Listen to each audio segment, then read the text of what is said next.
अदालतें किसी जुर्म की सजा आखिर तय कैसे करती हैं? क्या इसका कोई सेट फॉर्मूला है? आज हम भारतीय न्याय संहिता मतलब बीएनएस की दो बहुत ही अहम धाराओं को समझने जा रहे हैं।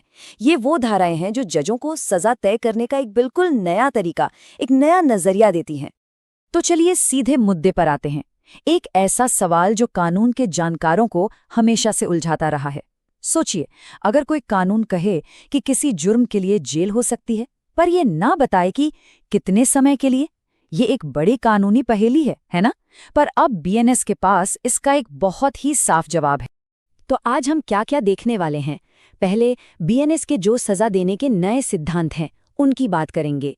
फिर हम धारा 42 और 43 को थोड़ा डिटेल में समझेंगे। और आखिर में जो लोग एग्जाम्स की तैयारी कर रहे हैं उनके लिए कुछ खास बातें भी होंगी। तो पुराने आईपीसी यानी इंडियन पीनल कोड से बीएनएस में ऐसा क्या अलग है? मतलब सजा देने के तरीके में क्या बदलाव आया है? देखिए, पूरी कहानी एक शब्द पर टिकी है, लचीलापन या फ्लेक्सिबिलिटी। बीएनएस क्या कर रहा है कि वो पुराने सख्त नियमों को हटाकर जजों को ज्यादा विवेक, मतलब अपनी समझ से फैसला लेने की पावर दे रहा है। चलिए अब बात करते हैं धारा 42 की। ये सेक्शन उन सिचुएशंस के बारे में है जहां जज के सामने ये सवाल होता है कि किसी को जेल तो भेजनी है, पर कितने समय के लिए, खासकर तब जब कानून खुद इस पर चुप हो। तो इसका मतलब क्या हुआ? सीधा सा मतलब ये है कि अब वो वन साइज फिट्स ऑल वाला तरीका नहीं चलेगा। मतलब अब हर केस को उसकी अपनी कहानी, उसके अपने हालात के हिसाब से देखा जाएगा। जज अब एक ही जुर्म के लिए दो अलग अलग लोगों को उनकी सिचुएशन के हिसाब से अलग अलग सजा सुना सकते हैं। इसको एक एग्जाम्पल से समझते हैं। सोचिए, दो लोग चोरी के जुर्म में पकड़े गए। एक जिसने मजबूरी में अपने भूखे बच्चे के लिए रोटी चुराई, और दूसरा जिसने लालच में आकर लाखों का घोटाला किया। अब जुर्म तो दोनों चोरी हैं, पर क्या सजा एक जैसी होनी चाहिए? नहीं। धारा 422 जज को यही पावर देती है कि वो इन दोनों में फर्क करे और इंसाफ के हिसाब से सजा तय करे। तो अगर हम आईपीसी और बीएनएस को आमने सामने रखें तो बीएनएस कानून को थोड़ा और कह सकते हैं यूजर फ्रेंडली बना रहा है। ये मुश्किल कानूनी भाषा की जगह जजों को कॉमन सेंस इस्तेमाल करने की ज्यादा आज़ादी देता है। आईपीसी के नियम बहुत पेचीदा और सख्त थे, बीएनएस का अप्रोच ज्यादा प्रैक्टिकल है। और ये कोई छोटी मोटी बात नहीं है। देखिए, सुप्रीम कोर्ट भी यही कहता है, सजा का मकसद सिर्फ अपराधी को सजा देना नहीं है। नहीं, इसका मकसद है समाज को सुरक्षित रखना और साथ ही अपराधी को सुधरने का एक मौका देना। धारा 42 असल में इसी सोच को कानूनी जामा पहनाती है। वाह, ये लाइन तो मानो पूरी बहस का सार है। इंसाफ सिर्फ ये देखना नहीं है कि क्या जुर्म हुआ, इंसाफ ये भी देखना है कि जुर्म किसने और किन हालात में किया।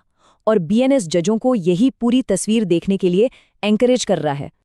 तो ये तो हुई जेल की सजा की बात, पर बीएनएस के पास एक और बहुत पावरफुल टूल है, जुर्माना यानी फाइन।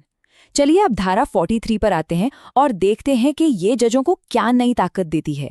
और ये एक बहुत बड़ा और जरूरी बदलाव है। अब अदालतें क्या कर सकती हैं? वो उन केसेस में भारी जुर्माना लगा सकती हैं जहां शायद जेल भेजना बेस्ट ऑप्शन ना हो, खासतौर पर छोटे मोटे आर्थिक अपराधों में। वही जहां पैसों की चोट ज्यादा असर करती है वहां जुर्माना ही सही। जैसे मान लीजिए किसी ने कोई छोटी मोटी धोखाधड़ी की, अब उसे जेल भेजने के बजाय कोर्ट उस पर इतना भारी जुर्माना लगा सकती है कि उसकी आर्थिक तौर पर कमर ही टूट जाए। इससे क्या होगा? वो भविष्य में ऐसा कुछ करने से डरेगा। असल मकसद यही है कि जुर्म से जो भी फायदा हुआ उसे छीन लिया। सुप्रीम कोर्ट ने भी इस पर बिल्कुल साफ कहा है, जुर्माना सिर्फ नाम का नहीं होना चाहिए, मतलब सिंबॉलिक नहीं। वो इतना होना चाहिए कि अपराधी तो डरे ही, समाज में दूसरे लोग भी वैसा जुर्म करने की सोचे भी नहीं। ये एक बहुत ही कड़ा संदेश देने का तरीका है। ठीक है, तो जो लोग भी कानून से जुड़ी परीक्षाओं की तैयारी कर रहे हैं उनके लिए ये हिस्सा बहुत काम का होने वाला है। चलिए इन दोनों धाराओं की सबसे जरूरी बातों को एक एक करके समझते हैं ताकि वो आसानी से याद हो जाएं। तो धारा 42 से क्या याद रखना है? पहली चीज, जजों को फैसले की आज़ादी तो है, पर कानून के दायरे के अंदर। दूसरी, सजा क्यों दी ये लिखकर बताना जरूरी है। तीसरी, ये सिस्टम को सख्त से लचीला बनाता है। चौथी बात, सजा और सुधार के बीच एक बैलेंस बनाना है। और हाँ, पांचवी और सबसे अहम बात, फोकस सिर्फ जुर्म पर नहीं बल्कि मुजरिम पर भी है। अच्छा, अब धारा 43 की बात करें। पहला पॉइंट, जज के पास अब ऑप्शन है, जेल, जुर्माना या फिर दोनों। दूसरा, ये आर्थिक अपराधों के लिए एक बहुत ही असरदार हथियार है। तीसरा, जुर्माना दिखावे के लिए नहीं बल्कि एक डिटेरेंट होना चाहिए, मतलब डराने वाला। और आखिरी पॉइंट, अगर कोई जुर्माना नहीं भरता तो जो एक्स्ट्रा जेल होती है वो वसूली का एक तरीका है, कोई अलग से सजा नहीं।